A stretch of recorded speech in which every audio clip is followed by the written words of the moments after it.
Chapter 8. Importance of Birth. Sai Baba begging for food. Mrs. Bayajabai's services. In this wonderful universe, God has created billions of creatures. Earth, heaven, and sky. They all live here. The creatures whose merits are prioritized goes to heaven and live there. Otherwise they thrown down to hell. Ultimately, when the merits and demerits both drop down completely, they get their deliverance and become free. That is moksha or salvation. To put the matter in a nutshell, souls get their births in accordance to their deed and intelligence. Now let us see the special value of human body. As we all know, common four things: food, sleep, fear, and sexual union. In the case of man, he is endowed, that is, knowledge, wisdom, with the help of which he can attain the vision, which is impossible in any birth.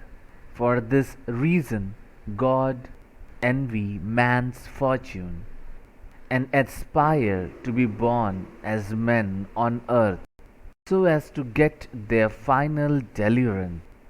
The special value of human body is that man has got the capacity to acquire, modify, and update the knowledge. So if we reject the body because it is filthy, we lose the chance to God vision. It is said that though God created various sorts of creatures, he was not satisfied, and then he created the man, a very special being who breathes like any other creature but got brain to use and makes things better in this planet. He needed somebody to appreciate the miracles of Lord and record whatever is going and transfer the knowledge to the coming generation.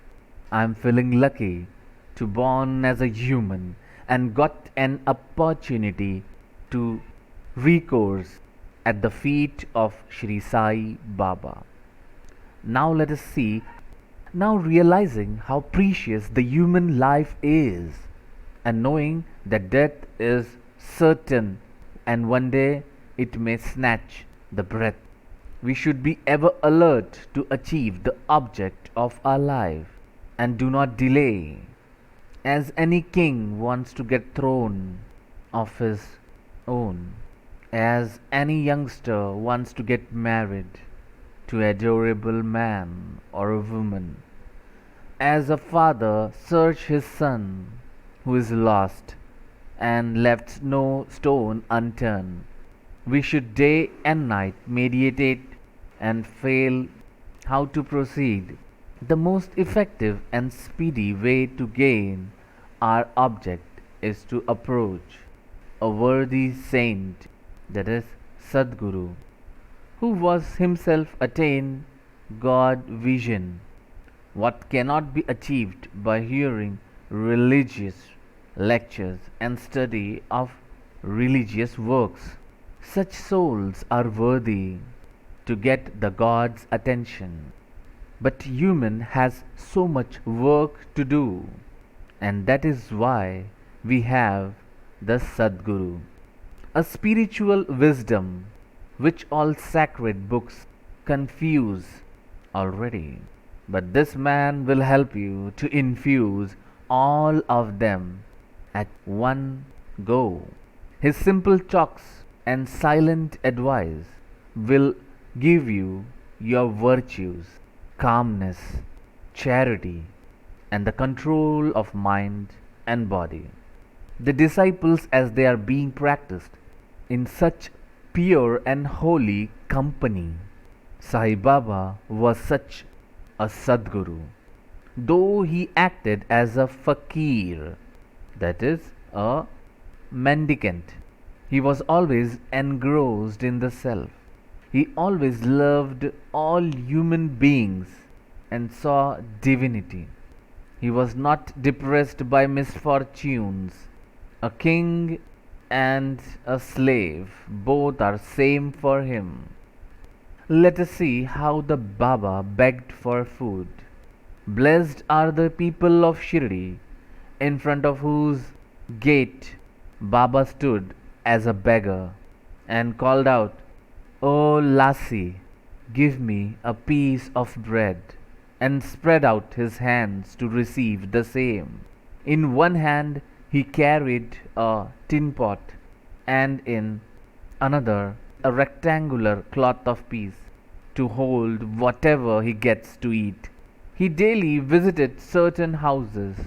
Liquid or soups, vegetable remains, milk or buttermilk, whatever he received, all liquids are comes into the tin pot, while the cooked rice, bread, such solids were taken in the jholi or that piece of cloth. Baba's tongue knew no taste, as he had acquired control over his tongue. Whatever things he got, he mixed together and take to his eating. Whether particular things were tasty, Baba was never devoid of these kind of senses. He begged till noon. Some day for few rounds was okay. The food thus collected was thrown in an earthen pot for dogs and cats, and crowds freely ate them. Baba led them to do it and have their stomach full. How could he who even in dreams never warded off cats and dogs can refuse to take food for the poor house? People in Shri took him in the beginning as if he is a mad fakir. He was known in the village by his name, Fakir.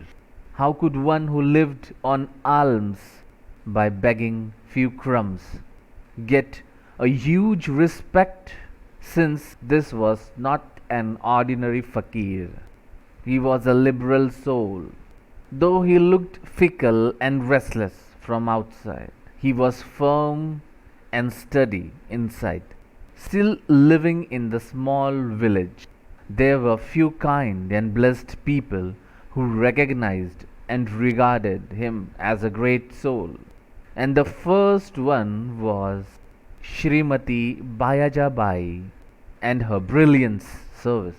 Shri Tatya Sahib Kote's mother used to go to woods every noon with a basket on her head containing bread and vegetables, and she roamed in the jungle about one course, that is 3 miles, trampling over the bushes and shrubs in search of this mad fakir, and after being found, fell at his feet.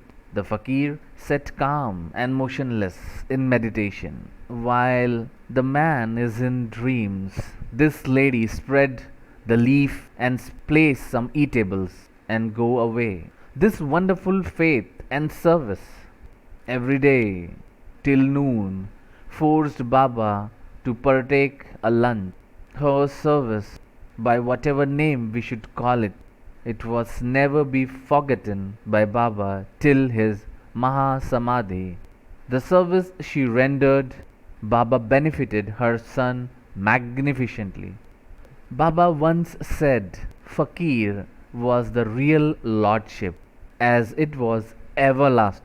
After some years, Baba left off going to woods and began to stay in the village masjid. And that was the day when Bayajabai's troubles of roaming jungles and jungles were ended.